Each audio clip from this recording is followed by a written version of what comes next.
Alright everybody, I am back. Sorry about that. I had to get to West Quincy. I got gas over in Missouri because it's cheaper over in Missouri, and since I only live about 5 minutes from Missouri, it's easier for me to get gas over in Missouri. I'm sorry, but we have the highest gas tax in the United States, so I go over to West Quincy and up to Troy and Taylor, Missouri, in order to get gas. Alright, so back to what I was talking about. Every single day in life you matter. You need to know that you matter. Alright.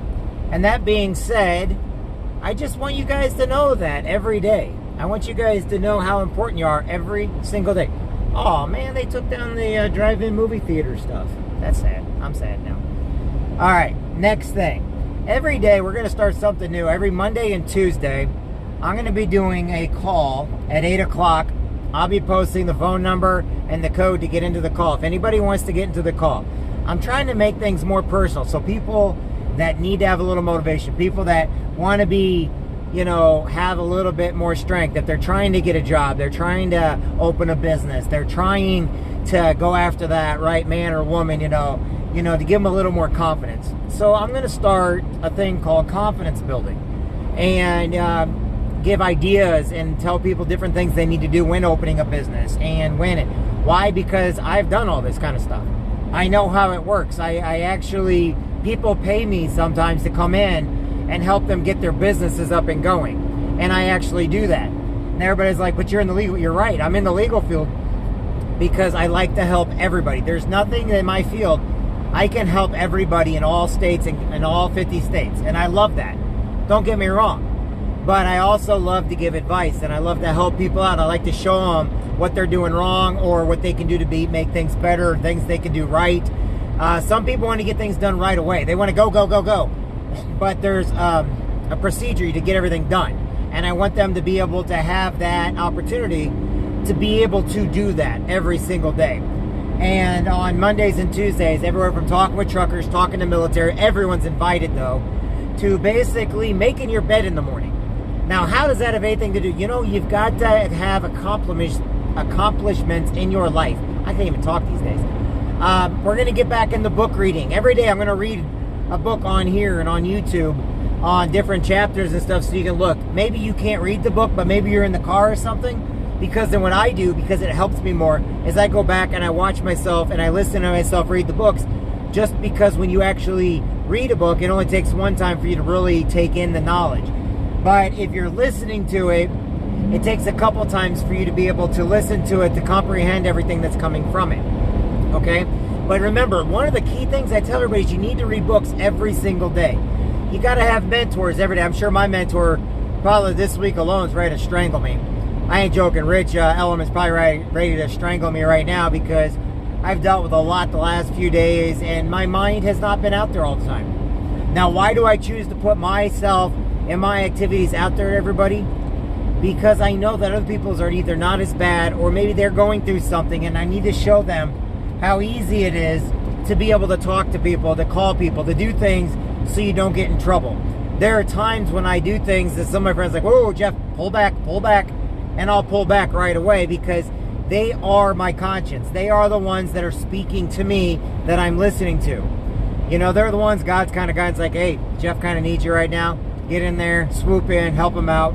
And I never forget their kindness and what they do for me. And I do my best to help them out at times also. That's the kind of stuff that we do on here, okay? And why do I talk about stuff? It's like, it makes no sense. Yes, it does. Right now, I've already told you that reading books, reading good books, is great. Having a mentor, somebody in your life that's positive all the time. Get rid of people in your life that they only tolerate you, they don't celebrate you. You know what? You need to get rid of those people. All right? Every single day, you've got to make your bed. Every day, you've got to do something, whether it's push-ups or sit-ups or walking up and down the stairs to get that extra bit of energy in your life so that you have the go, go, go attitude. All right? Every day, you got to start taking away certain fast foods out of your life so that you can start eating a whole lot better. And we're slowing down because somebody decided to be on the highway on a bicycle. Guys, don't get on the bicycle on a highway right now. That person, I'm sure, doesn't mind, but right now with construction and everything else, and you're literally riding in the middle of the highway on a bicycle, you know, that can get people killed. So you got to be very, very careful of that. People every day die in automobile accidents. You got to use common sense on these highways, folks. And being on a bicycle in the middle of it, and just because you got a little motor on that motorcycle does not mean anything. All right, we're going to do this. We're gonna, and then I got a truck on one side, I got a bicyclist on the other. Gosh, dang it. Two. All right, that.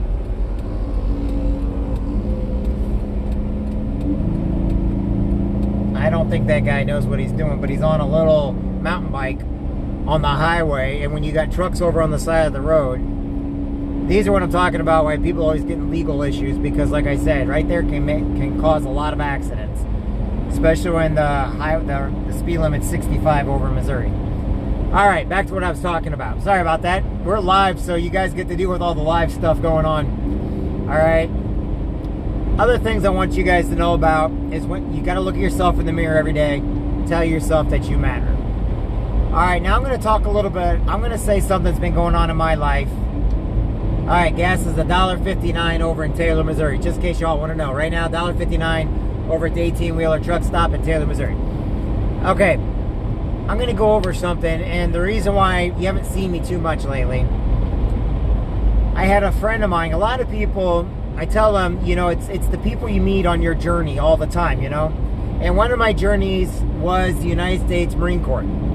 Very, very proud of my service in the Marine Corps. Loved every minute of it. And when I got to the Marine Corps, it's kind of funny because this is a story not too many people know. They've heard me mention it, but my roommate was Jay Richardson. Richardson and I went to the Marine Corps together and everything else. There was a lot of guys, and we got into Echo Company. Well, we didn't know what was going on. We're all brand new on Camp Lejeune, North Carolina.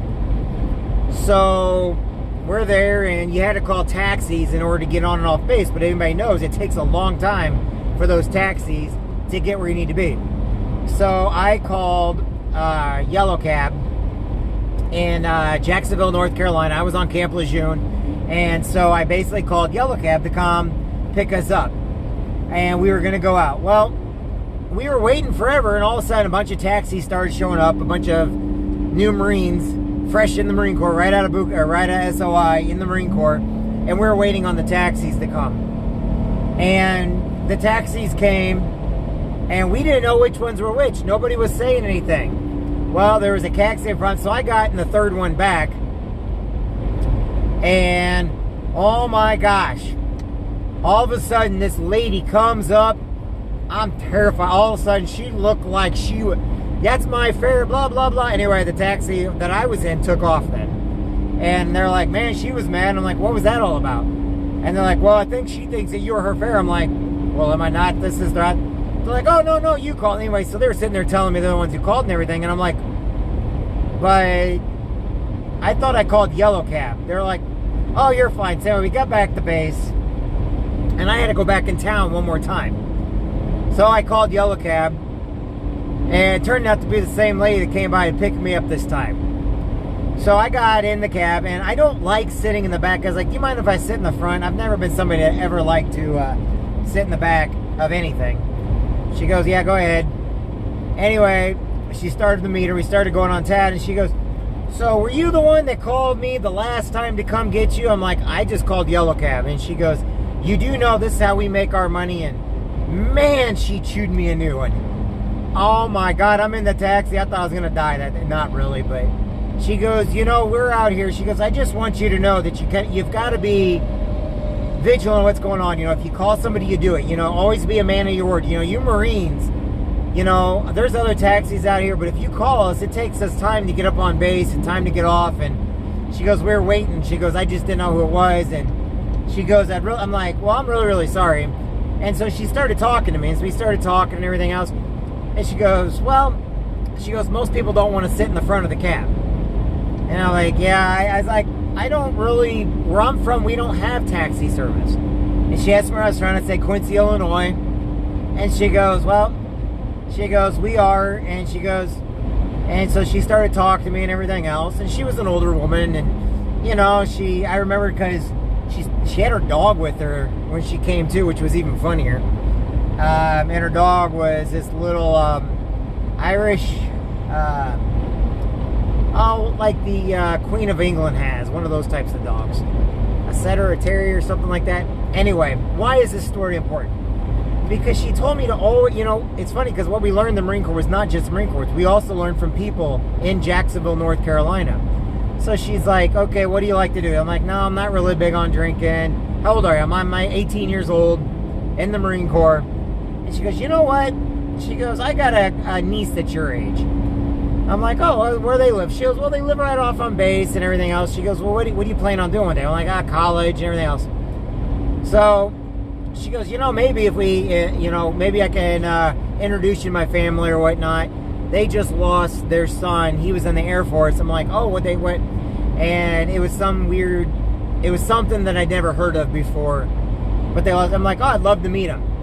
So every time from there on out, whenever I called a cab, I always asked for her. Well, eventually one day she goes, I tell you what do you got going on? I'm like, oh, nothing. I just want to go out in town. She goes, oh, you want to go to the bars with them? I'm like, no, I don't want to go to the bars. I'd like to know what's all about Jacksonville. Found out the Wright brothers, Nag's Head, and where the Wright brothers flew the airplane was up the ways a bit and everything else. And her and I became really, really good friends. She introduced me to the family out in town. Well, the family out in town, they worked on base. They had a young lady by the name of my friend Martha. The mother's name was Martha. And then Martha Ann. And she had a twin sister named Lainey. And they had a little sister by the name of Mitty. This family, just awesome family. They invited me to go to church with them. Now, I'm not a Baptist, and they're Baptist. And, they just took me in, and I started hanging out with Martha and everything else. She was the same age as me, and she went to a college by the name of Campbell University. And they helped me get into Campbell University because Campbell University had Marine stuff on base. Well, they had a little sister by the name of Mitty. And Mitty, she loved to do art. She was just one of these little girls, just outgoing, around 12, 13 years old. And Mitty just lost her big brother a couple months before I got there. And I didn't want to come in somebody's life for one moment and be gone the next, just like, because the brother died. And so what happened was me and Mitty became pretty good friends. She invited me to go to her school, and they took me in like family. And over the years, so the next 4 or 5 years, I was spending time with them. They kept me out of trouble. I didn't go drinking because I was never really drink. I got a job at a community center while in the Marine Corps whenever I was on base. Well, a couple years back, I got a phone call from my friend Martha letting me know that Kitty died. Well, I kept in touch with Kitty the whole time because she was old. She's about 68 years old when she died. And just the nicest. She didn't have a family of her own, but she thought of her nieces as her own children. And she was great. And it was hard on Mitty and stuff like that. And I stayed in touch with Mitty, and I tried to stay in touch with everybody else, but, having distance and having a family of my own. Later on, I had my daughter also. I told Kitty before she died I wanted her to meet my daughter, and everything that was going on, Kitty got to know about. She was kind of my confidant. That was just a great lady. And I stayed in touch with Mitty the whole time. Well, over this weekend, I found out that Mitty ended up dying. So I lost Kitty, and then I lost Mitty. And I can only imagine how hard it is on the family. But I think her funeral's today over in North Carolina. And the only thing I can think about is going roller skating with Mitty and her inviting me over to her school. And I didn't want to be that big brother. I just wanted to be her friend. But when that family took me in, they took me in as part of them. And when I left, it hurt me when I left the whole time. And it hurt me a lot. And because it was like losing a family, but I knew that they were okay. And I knew that they were going to be okay. And I knew that everything going on, but when Kitty died, I knew it was hard on Mitty and Martha. And then the family went through a lot. And to find out that my little, now she's 30 today, and I never got a chance to go back and see him again. And that hurts me that I didn't go back to see them again, because I had my own life struggles. And everybody hears me on here talk all the time. Call the people you care about. Make sure you talk to those you love and everything else. And I'm guilty of that. And when I read that Mitty passed on, it broke my heart. See, because Mitty was like a little sister to me. I got a great older sister. Don't ever get me wrong. And I've got 3 great nephews. My daughter is the most beautiful little girl in the entire world. But it hurt me when I read about Mitty's passing. And it's still hurting me. Because I didn't go back. I didn't call. I knew there was stuff going on, but I couldn't. I had to get my own life together first. Like everything else, it became too late. So I'm not going to be able to call my friend anymore. So when I tell people to call those that you care about, call those you love, you know, family doesn't have to be blood all the time. I messed up and I didn't call. I did talk with Mitty a few times that the family doesn't know, because she was asking questions and she was hurting from what was going on with Kitty, and then later on she had a beautiful little boy. But I could have done more.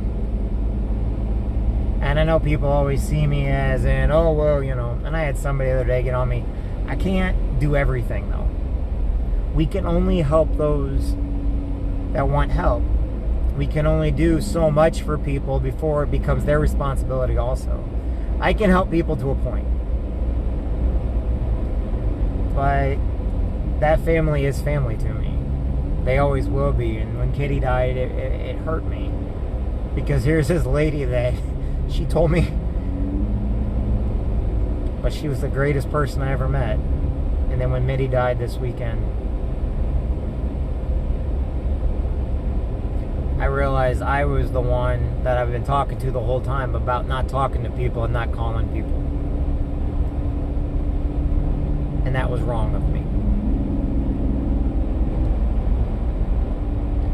So call those you love. Don't keep having excuses. Be there for those that love you. My little girl, most beautiful little girl in the whole world, means everything to me. There's nothing I wouldn't do for her. Every day I worry about her. Every day I go to bed thinking about her, making sure she's okay. My dad means everything to me. He's been a rock when other people have not. My sister, she's always been there when I called. My brother-in-law's always been there. My 3 nephews are growing up big and strong, and they're very handsome young men getting older by the day. I have an extended family of my aunts and uncles and my cousins who are some of the greatest people you can ever imagine. But every day we do need to tell somebody in our life every day that they matter, that they make a difference, that who they are is important, where they come from is important, learning from our past is important. And that's what I try to get out there every day. I try to give you a little piece of me instead of just telling and complaining and saying different things. I watch the world burn right now as everybody's mad. But in my world, when I was told that God made us all in His image, that means every one of us. So to me, it's all lives matter, and anybody that judges, they're going to pay the price one day. But not from you and I. You and I need to make sure that we keep hope alive, love alive. It doesn't matter a person's religion, sexuality, the color of their skin. I'm proud of who I am. I'm proud of my family, and I come from a mixed family. I'm proud of every Marine I ever served with. I'm proud of every military man and women that have basically signed on the dotted line to give up their life for freedoms. I'm proud of my community for not being racist, for treating each other. Now, I know people will say otherwise, but no, that's not the case. The case is this. Be judged by your actions, not by who you love. Be judged by how you carry yourself, not by the color of your skin. Be judged by what you can do for others, not by what God you pray to or worship to. Be judged by those you love, not by who you love. And that's what I'm going to do every day. I'm not perfect. I never will be perfect. But you want to know something? Maybe I can make a difference in other people's lives. My friend Mitty, she died and she was a beautiful soul. My friend Kitty died and she was a beautiful soul. Her name was Catherine Bolton. They were all beautiful souls. My grandparents. Now I can't help but think of my cousin Paul. He was a beautiful soul. You know, we all live life. We all do the best we can with what we got. Do it every day. Be great every day. That's all you can be. And if you start getting down and out, call a friend. Call a family member. I had a buddy of mine call me today, and I was really grateful. My buddy Jay called me today. And I was extremely grateful that my buddy Jay called me today. I was extremely grateful that my mentor, Rich, understands every once in a while, so I don't go out and tell anybody else that I get animosity inside of me. I get upset with certain things that go on, but I just need a vent. I'm grateful he realizes that and gives me that platform to be able to do that. I'm grateful that my sister gives me the space I need when I need it, but it's right there. Like Xena Warrior Princess, ready to fend off anybody that attacks her brother. She always has been like that. She's been more protective of me than most people, but she also understands she can't fight every one of my battles.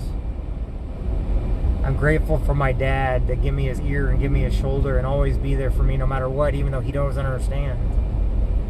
And I'm grateful for each and every one of you out there every day that are like, you know what? I can be better. I can do better. I can do more. I can be a better person.